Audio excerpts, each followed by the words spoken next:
Greetings everyone. Today I would like to continue my random talk about the random stuff, and I guess you people may wonder what I was bitching about in my last video in Mongolian language. And I was talking about this Genghis Khan and the Lord of the Ring in this Hormasta, and about the alcohol, and about the Christians. So when I meet foreigners, I usually recently I start to give these bells for free. I go to the this Rantom market and buy them, and if there is any chance, sometimes I meet these foreigners, and when there is some talking, I this started to give these for free. This they use especially Westerners or these white people. I'm supposed to be a yellow people person, so they are quite open-minded, and they this receive it very well, and this how cute is this, thank you, something like that. So they take and they put it in their bag, and they these tourists this go away.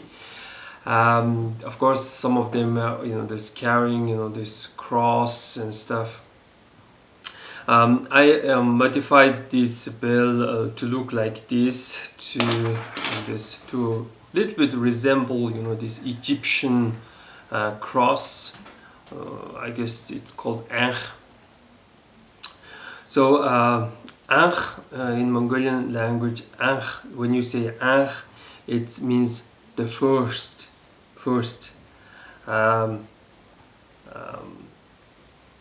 Ankhni bichlik. Ankhni bichlik means first video. So yeah. So I wanted to give it to one girl who speaks very well Mongolian, and she is a Korean. She seems to she claims that she works in the Christian church, and I said, you can keep it, this brings good luck, this Korea has this shamanism, etc. I guess your Koreans this do also this believe that bells bring good luck, etc. But she this politely refused. And I don't know what kind of sect, this Christian sect she was, and this monotheism is really this bad, or maybe I'm bad. And when I this talked about this, when Mongolians are going to push their faith towards the these foreigners, when Mongolians are going to, how to say, show some balls and stuff. One Mongolian this reminded me that this we are not radical, this people. We are Tingr, meaning we are Tingrists, or we have some godly views or sky views and stuff.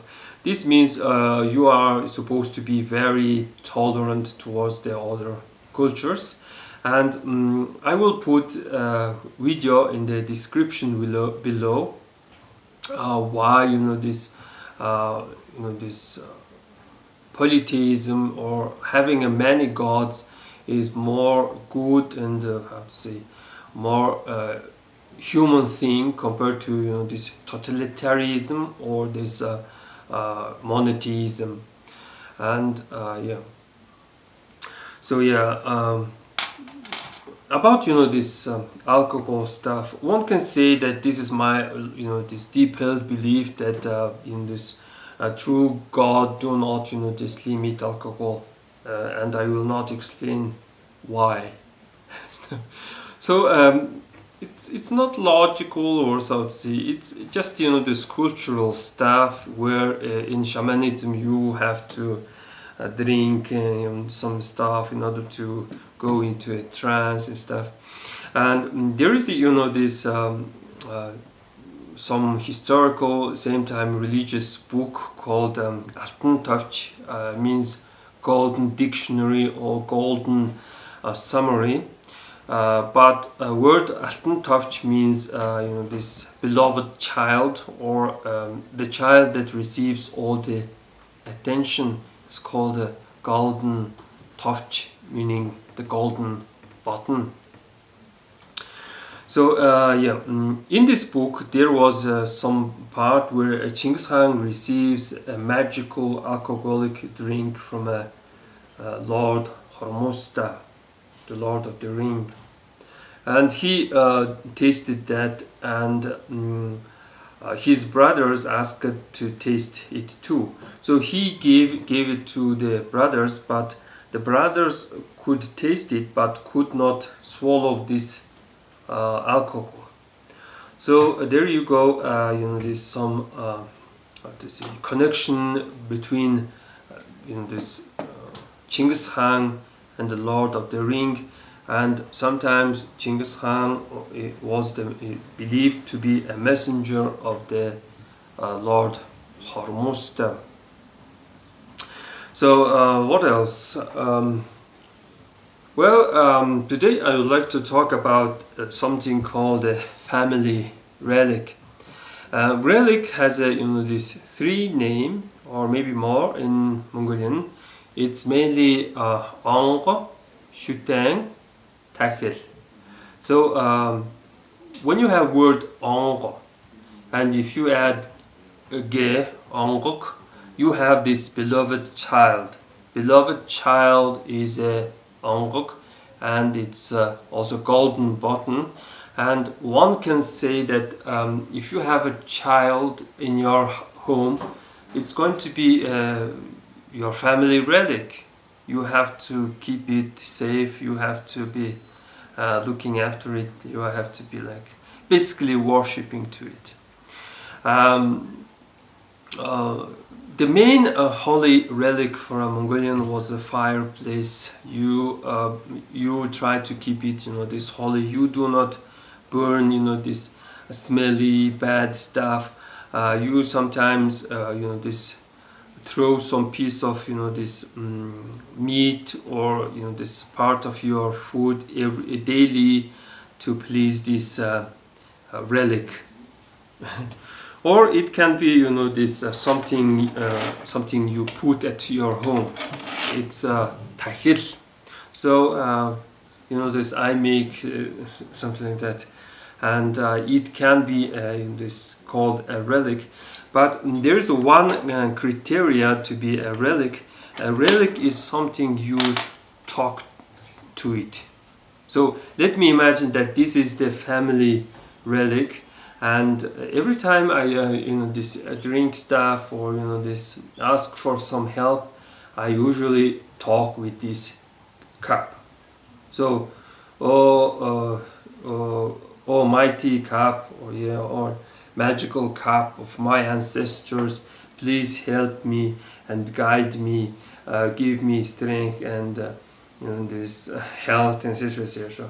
So of course this is a fragile item, and when this this relic is broken, it's basically you lose the link this how to say with your ancestors. So we believe that a family relic or something like that should connect you with your ancestors. So the criteria is that this item supposed to be, can be anything. It can be a ring, it can be a little statue, or it can be something you hang. It can be like even bells or something like that. It can be anything, but the criteria is that make sure this item, this listened what your great ancestors was talking, or how to say, you talk with this item. yeah. So this is a little bit makes things a little bit strange. That one item that I constantly talk with is the camera. So so it makes my camera being relic-like stuff in my apartment. Well, that's pretty much for today, and thanks for watching.